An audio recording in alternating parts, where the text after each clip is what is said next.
Andre didn't knock. He never did any more, not with Donnie. They were past formalities, or so he thought. He stepped inside Donnie's place, the kind of casual strut that came with weeks of shared late nights, whispered promises, and a bed that no longer felt like it belonged to just one person. But the moment he crossed the threshold, he froze. The air shifted. Sitting in the living room were two women who didn't look thrilled to see him, Chelsea and Cott, Donnie's daughter and granddaughter. Andre's expression flickered, but he kept his cool. Chelsea, never one to dance around a confrontation, locked eyes with him and said, "Is there something you need to share?" Andre swallowed the truth and a dozen lies all at once. Before he could speak, Cott stood, arms crossed. "Because we've been wondering what exactly is this thing between you and Donnie. And why do you keep showing up like you live here?" Andre hesitated.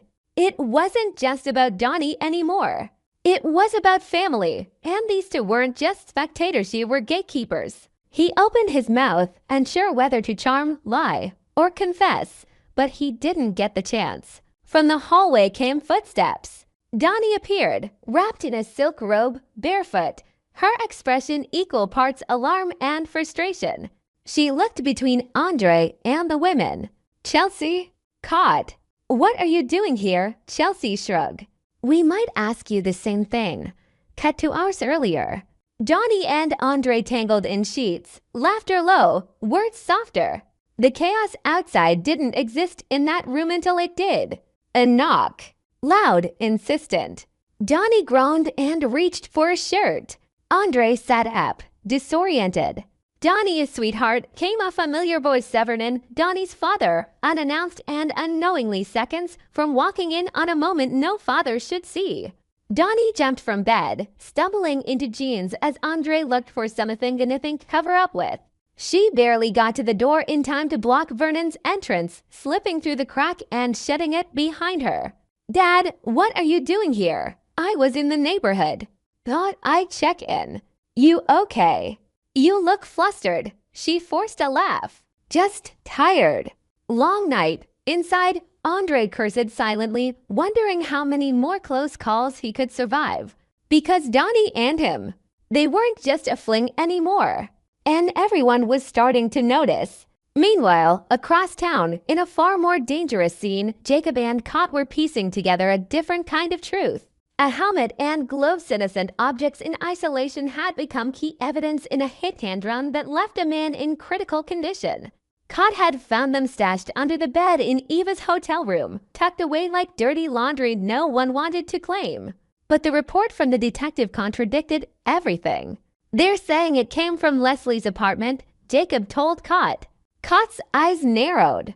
"That's a lie," Jacob nodded.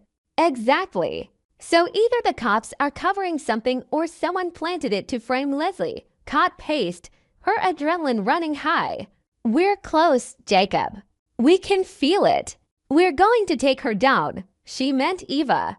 The woman who always had an alibi, always slid just out of reach.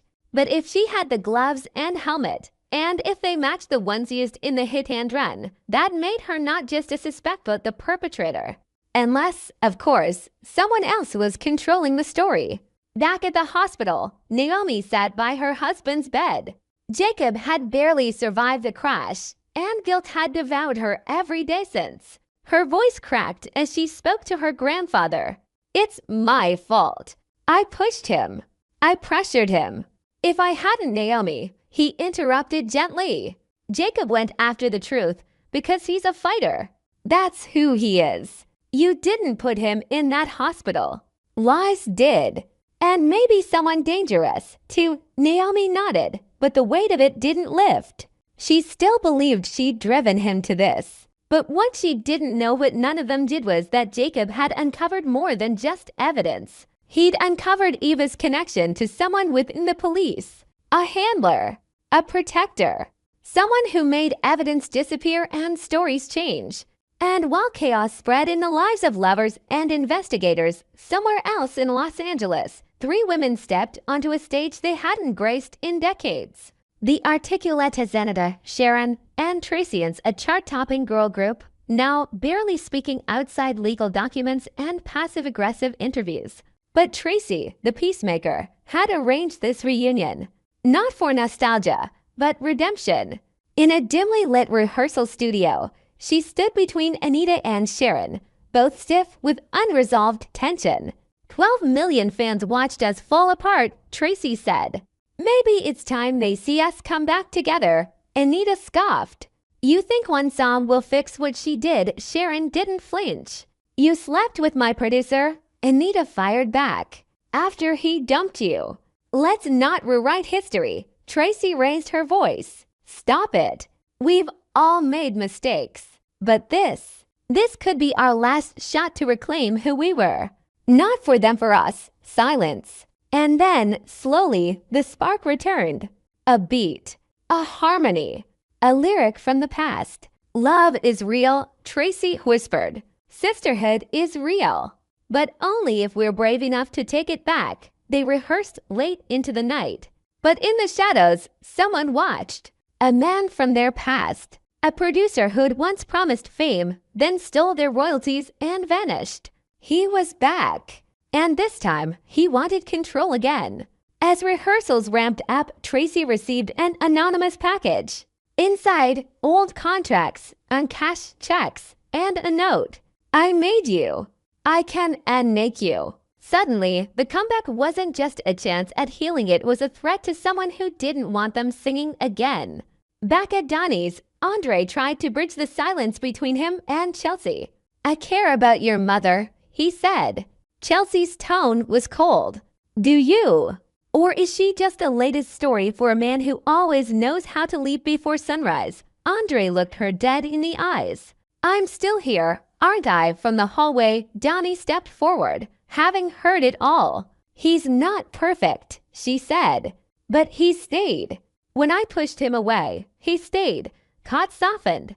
Then maybe we need to let you figure it out. Outside, Vernon lingered near his car. He knew what he'd walked in on. Donnie wasn't his little girl anymore. But as he saw her smile, something he hadn't seen in years, realized maybe Andre wasn't the mistake he feared. In the end, lives tangled like threads in a loom, some breaking, others strengthening. Naomi decided to help Jacob expose Eva's network, putting herself at risk. The Articulate signed a new contract this time with ownership clauses. Cod and Jacob followed the trail, ready to reveal Eva's handler inside the police force. Donnie and Andre, after years of false starts, started calling it something real.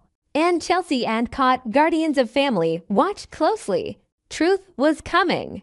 And in the world of the beautiful and the bold, no secret stayed buried forever. Bill Spencer was found slumped over his desk in the study, the amber light of his antique lamp casting long shadows across the room. The autopsy ruled it sudden cardiac arrest. Natural causes. But there was nothing natural about what followed. Within 24 hours, the family attorney, Harold Minter, summoned Martin, Eva, and Ted to the house. 3 sealed envelopes sat on the mahogany table, each containing a different version of Bill's last will and testament. Each one had a different date. Each one named a different child as the sole heir to his billion-dollar empire. Martin opened his first, dated 3 years prior. It granted him full control over Spencer Global, the private family trust, and the estate in Aspen. He exhaled, almost surprised, but quickly collected himself. He'd always believed he was the true heir, disciplined, loyal, shaped by Bill in his own image. Eva's came next. Dated 18 months later, it contradicted Martin's entirely. The will stripped Martin of everything and named Eva the primary beneficiary, citing her creativity, her compassion, and her modern vision for the company's future. Eva froze. She remembered the moment her relationship with Bill shifted when he started calling her into private meetings, asking about social impact, branding, philanthropy. She had thought it was trust. Now she saw it as grooming. Ted's version was the most recent, just 6 months old. It looked like it had been written by a trembling hand. The strokes were uneven, hesitant, but the signature matched Bill's. The text, dictated to the letter, gave everything to Ted, an unpredictable move. Considering Ted had spent most of his adult life rejecting the family business and living off small film deals in New York. Harold folded his hands. We are, as you can see, in an unprecedented position. The court will decide which document is valid.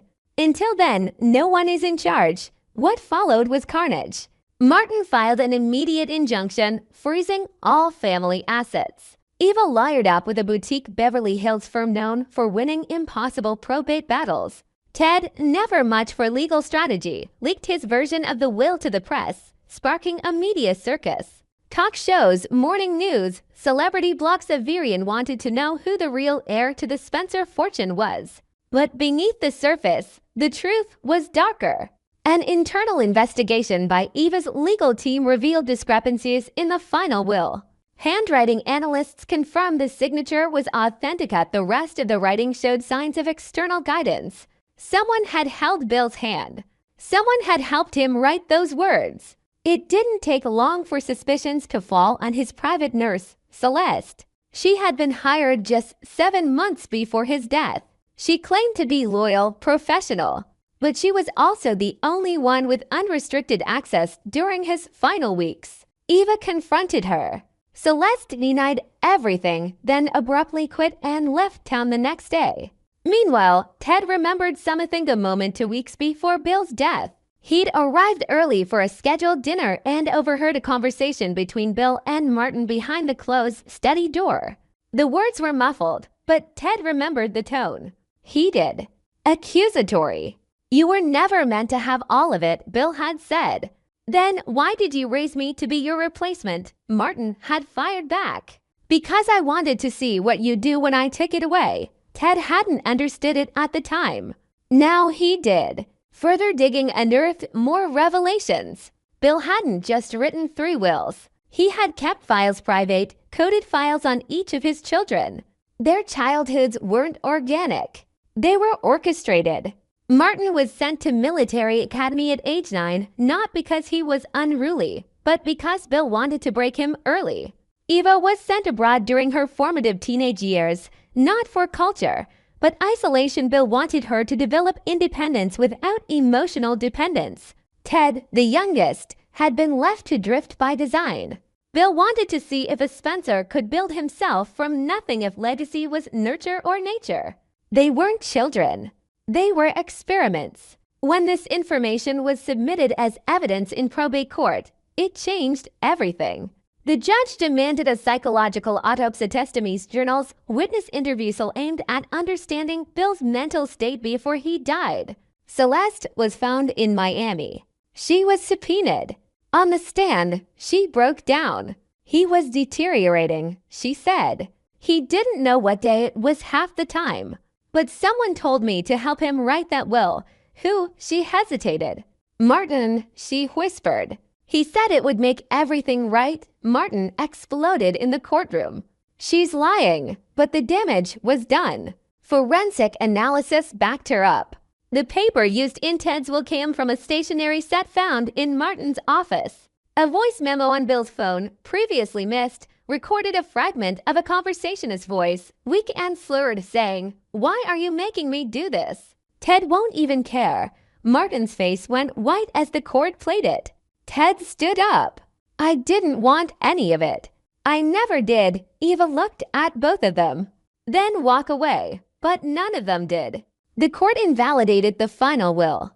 Martin's manipulation rendered it void.